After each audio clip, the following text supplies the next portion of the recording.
Hello, my fellow humanoids and clever bunnies.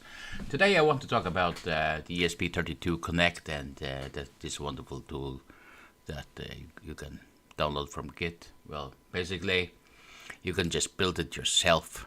It's like 90 seconds in Gemini AI, something like that. I built similar,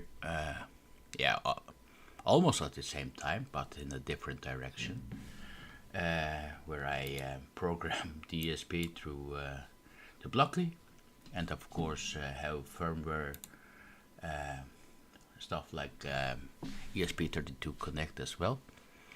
So yeah, 90 seconds if you define it, or just download the code, add it up to the AI Gemini, let it add features. Moin.